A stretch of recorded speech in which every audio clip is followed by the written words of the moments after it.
नमस्कार दोस्तों, YouTube channel exam learner में आपका स्वागत है। दोस्तों आज के इस वीडियो में हम लोग उत्तर प्रदेश स्पेशल जीके का टॉप 50 क्वेश्चन देखेंगे। ये आपके आगामी एग्जाम जीआईसी और जीडीसी प्रवक्ता, यूपीपीसीएस, आरओआर एग्जाम और एडेड जूनियर टीचर के लिए जो है इंपॉर्टेंट है। तो वीडियो को आप लोग लाइक शेयर कर दीजिएगा। चैनल पर पहली बार आए हैं तो चैनल को सब्सक्राइब कर लीजिएगा, साथ में बेल आइकन को प्रेस कर लीजिएगा जिससे आने वाले अगले वीडियो का नोटिफिकेशन आपको पहले मिलता रहे। और पीडीएफ इसका हमारे टेलीग्राम चैनल पर मिल जाएगा, नीचे डिस्क्रिप्शन में टेलीग्राम का लिंक दे दिया गया है, वहाँ से ज्वाइन करके आप पीडीएफ भी डाउनलोड कर सकते हैं। तो आइए शुरू करते हैं। पहला प्रश्न है, निम्न में से किस जनपद में कालिंजर किला स्थित है? तो यहाँ बी विकल्प से हो जाएगा। उत्तर प्रदेश के बांदा जिले में जो है कालिंजर का किला यह स्थित है। और दूसरा प्रश्न है, शीतला जल विद्युत परियोजना कहाँ स्थित है? तो ये झांसी में है, ये ऑप्शन से हो जाएगा। और झांसी से जो प्रश्न पूछा जाता है कि ट्रांसफार्मर फैक्ट्री ये कहाँ पर है, तो ये भी आपका जो है झांसी में है। और चारा अनुसंधान संस्थान पूछा जाता है तो ये भी झांसी में स्थित है। तीसरा प्रश्न है, माता टीला बहुउद्देशीय परियोजना किस नदी पर है? तो ये बेतवा नदी पर बनाया गया है, बी ऑप्शन सही हो जाएगा यहाँ। चौथा प्रश्न है, निम्न में से कौन सा एक खनिज उत्तर प्रदेश में नहीं पाया जाता है?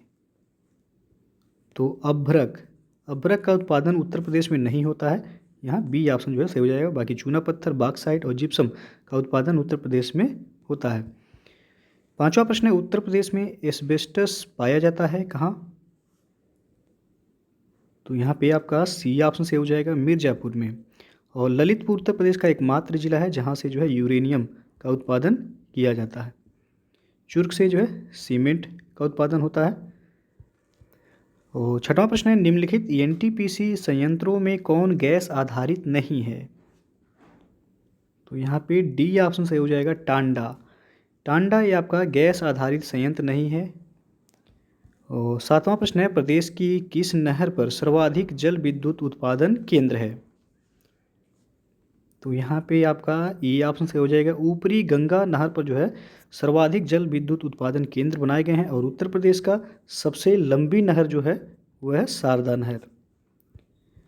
आठवां प्रश्न है, निम्न में कौन क्षेत्रफल के बढ़ते क्रम की दृष्टि से सही है?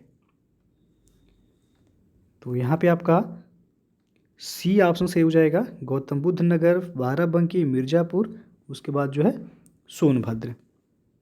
और उत्तर प्रदेश का सर्वाधिक जो है क्षेत्रफल वाला जिला कौन सा है? तो लखीमपुर खीरी है, ये याद रखिएगा। नौवां प्रश्न है, सोनभद्र जिले को स्पर्श करती हैं?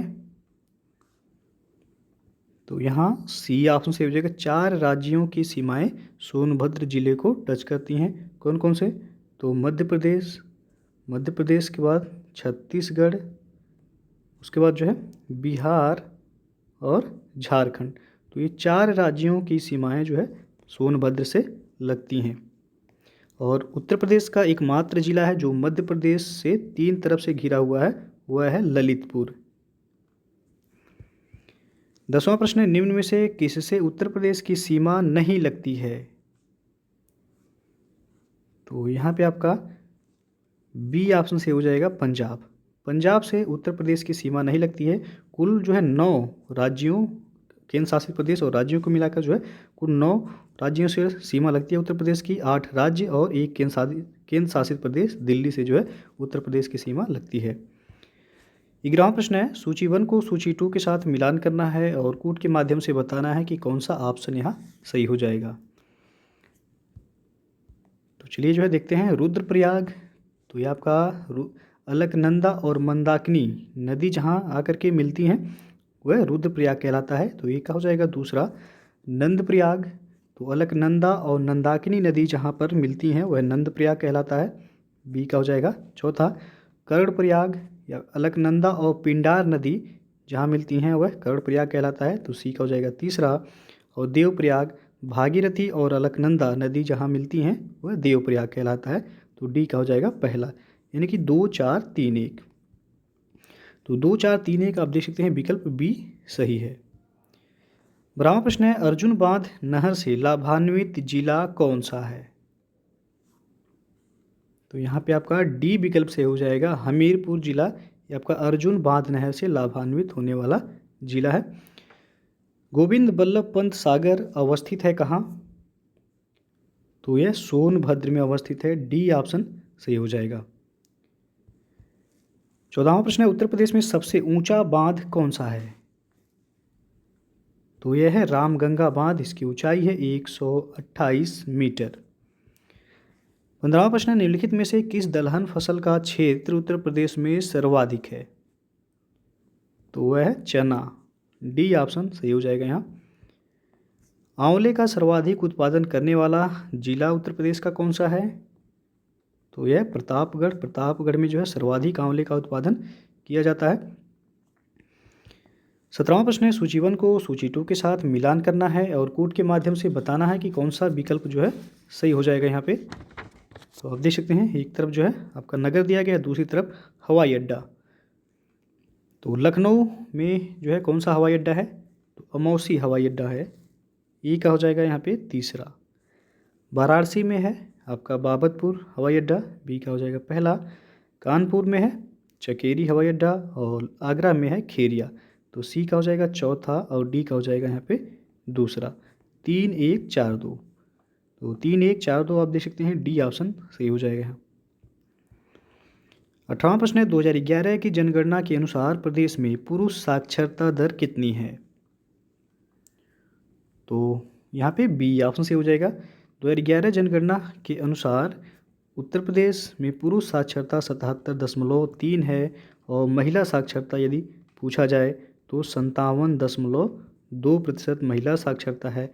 और ओवरऑल साक्षरता देखा जाए उत्तर प्रदेश का जनगणना 2011 के अनुसार तो 67.7% है। 19वां प्रश्न है, संत कवि मलूक दास थे? तो ये कड़ा कौसाम्बी के थे, सी ऑप्शन यहाँ पे सही हो जाएगा। 20वां प्रश्न है, महोदया किसका पुराना नाम है? तो कन्नौज का पुराना नाम है महोदया, सी ऑप्शन सही हो जाएगा यहाँ।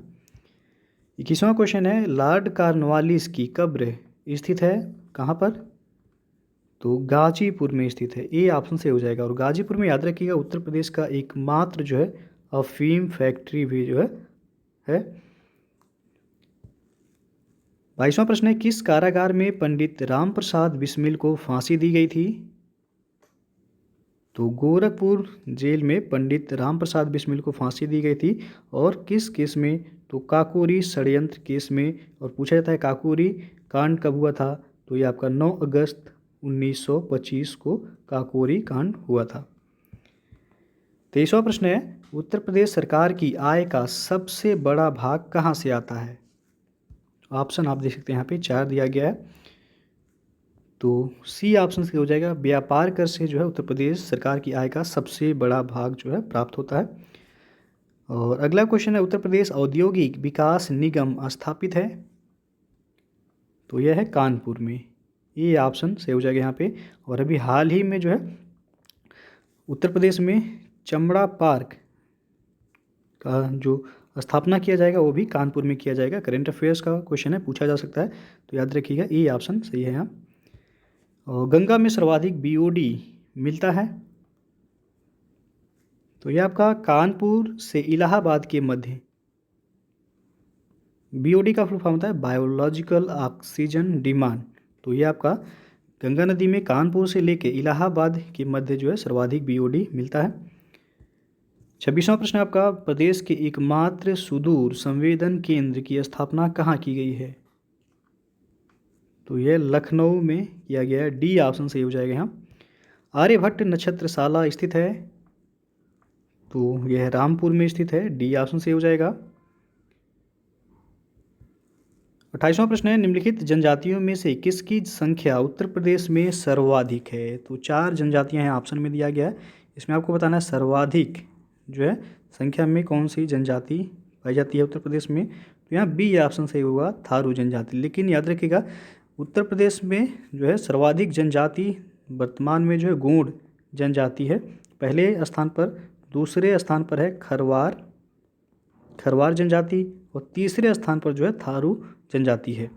लेकिन ऑप्शन में जो है यहाँ पे केवल थारू जनजाति दिया गया, तो इसलिए सर्वाधिक जो है जनजाति उत्तर प्रदेश में थारू होगा। लेकिन पहले नंबर पे याद रखिएगा वह गोंड जनजाति है, दूसरे पे खरवार है, तीसरे पे थारू जनजाति। अगला क्वेश्चन है, भारतीय वनस्पति शोध संस्थान कहाँ स्थित है? तो यहाँ पे आपका डी ऑप्शन से हो जाएगा, लखनऊ में। भारतीय वनस्पति शोध संस्थान ये आपका लखनऊ में स्थित है। और उत्तर प्रदेश विधानसभा के प्रथम अध्यक्ष कौन थे? तो यहाँ पे आपका बी ऑप्शन से हो जाएगा, पुरुषोत्तम दास टंडन। ये उत्तर प्रदेश विधानसभा के पहले अध्यक्ष थे। और वर्तमान यदि देखा जाए विधानसभा के अध्यक्ष कौन है, तो हैं हृदय नारायण दीक्षित। हृदय नारायण दीक्षित ये वर्तमान में जो है विधानसभा के अध्यक्ष हैं। उत्तर प्रदेश का निम्न में से कौन सा नगर राष्ट्रीय राजमार्ग 2 यानी कि NH2 द्वारा नहीं जोड़ा जाता है? तो वह है लखनऊ। सी ऑप्शन यहाँ पे सही हो जाएगा। NH2 वाराणसी, प्रयागराज, आगरा से होकर के जो है गुजरता है, लखनऊ से होकर के जो है नहीं गुजरता है। 32वां प्रश्न है, निम्न में से GT रोड कहाँ से नहीं गुजरती है? तो अलीगढ़ से होकर के जो है GT रोड नहीं गुजरती है। सी ऑप्शन से हो जाएगा। चरकुला प्रमुख नृत्य है कहाँ का? तो यह ब्रज भूमिका है। कई बार पूछा जा चुका है प्रश्न, याद रखिएगा। चरकुला नृत्य यह ब्रज से संबंधित है। और मिर्ज़ापुर प्रसिद्ध है किसके लिए? तो यह कजरी के लिए प्रसिद्ध है, याद रखिएगा। यदि कजरी पूछा जाए तो मिर्ज़ापुर हो जाएगा। और एक होता है कजली, कजली का संबंध है महोबा से। तो दोनों अलग अलग हैं। कजली पूछा जाए तो महोबा हो जाएगा, और कजरी ये आपका मिर्ज़ापुर में प्रसिद्ध है। बहराइच, सुल्तानपुर, रायबरेली किस बोली के क्षेत्र हैं?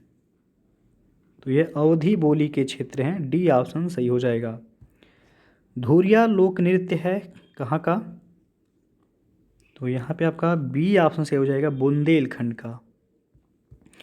और दी ऑपरेशन ग्रीन परियोजना का उत्तर प्रदेश में शुभारंभ हुआ था कब?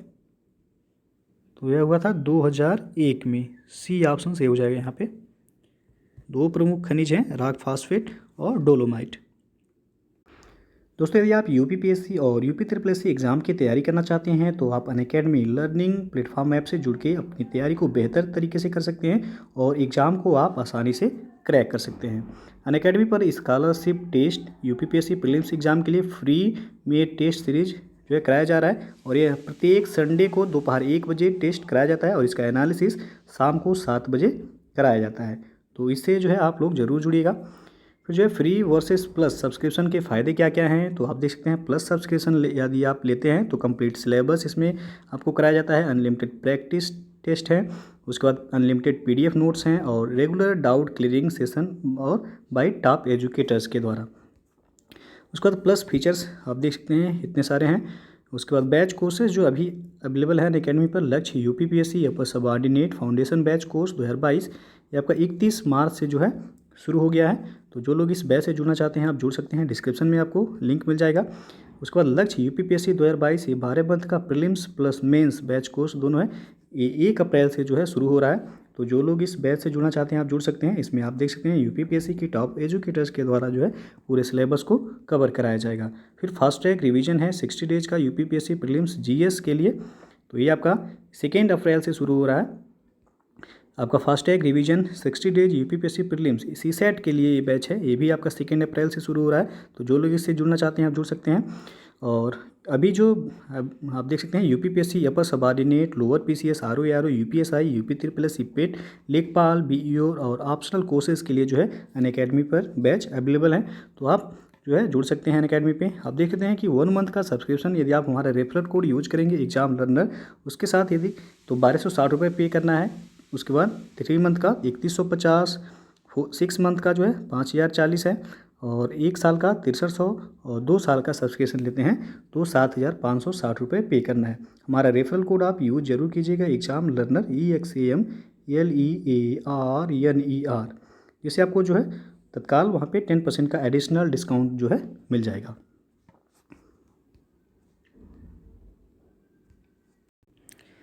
38वां प्रश्न है, उत्तर प्रदेश में पाए जाने वाले प्रमुख खनिज हैं कौन कौन से? तो ऑप्शन आप देख सकते हैं यहाँ पे 4 है, इसमें बताना है कौन सा सही हो जाएगा।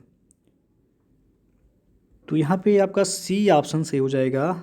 उत्तर प्रदेश में पाए जाने वाले प्रमुख खनिज जो हैं रॉक फास्फेट और डोलोमाइट है। 39वां प्रश्न है, कार्तिक एक लोक नृत्य है। इसका सही आंसर हो जाएगा ऑप्शन ए बुंदेलखंड का। सूची 1 को सूची 2 से मिलान करना है और कोड के माध्यम से बताना है कि कौन सा विकल्प यहाँ पे सही होगा। एक तरफ मेला दिया गया है और दूसरी तरफ स्थान दिया गया है। तो गोविंद साहब मेला ये कहाँ पर आयोजित होता है, तो अंबेडकर नगर में आयोजित होता है, एक हो जाएगा। तीसरा कैलाश मेला ये आपका आगरा में लगता है, बी का हो जाएगा। चौथा सैयद सालार ये आपका बहराइच में लगता है, सी का पहला हो जाएगा। और शाकंभरी देवी मेला सहारनपुर में, तो डी का हो जाएगा दूसरा। 3 4 1 2, तो आप देख सकते हैं विकल्प बी जो है यहाँ पे सही हो जाएगा। अगला प्रश्न है, निम्न में से कौन बुंदेलखंड का लोक नृत्य नहीं है। तो बढ़ैया नृत्य आपका बुंदेलखंड से संबंधित नहीं है, बाकी ख्याल हो गया, पाई डंडा और राई नृत्य का संबंध जो है बुंदेलखंड से है। निम्न में से कौन सा लोक नृत्य ब्रज क्षेत्र का है, तो ये अभी बताया भी जा चुका है आपको। यहाँ पे सही जो आंसर हो जाएगा चरकुला नृत्य, ये ब्रज से संबंधित है। और अगला प्रश्न, उत्तर प्रदेश का प्रमुख है लोक नृत्य कौन सा है, तो यहाँ पे आपका डी ऑप्शन से हो जाएगा उपयुक्त सभी। धोबिया, राई और सायरा ये सभी जो है उत्तर प्रदेश के लोक नृत्य हैं। शाकंभरी देवी मेले का आयोजन किया जाता है, बताया जा चुका है, सहारनपुर में। और अगला जो क्वेश्चन है, पीएसी विद्रोह के समय उत्तर प्रदेश के मुख्यमंत्री कौन थे, तो उस समय मुख्यमंत्री थे कमलापति त्रिपाठी। पीएसी विद्रोह ये आपका 1973 में हुआ था, याद रखिएगा। उस समय उत्तर प्रदेश के मुख्यमंत्री जो थे कमलापति त्रिपाठी थे। 46वां प्रश्न है, उत्तर प्रदेश में उगाई गई निम्नलिखित फसलों में किसकी अवधि न्यूनतम है, तो वह मूंग की। डी ऑप्शन यहाँ पे सही हो जाएगा। बांदा जनपद में पाठा क्षेत्र के मुख्य निवासी हैं, तो वह खरवार जनजाति है, डी ऑप्शन सही हो जाएगा।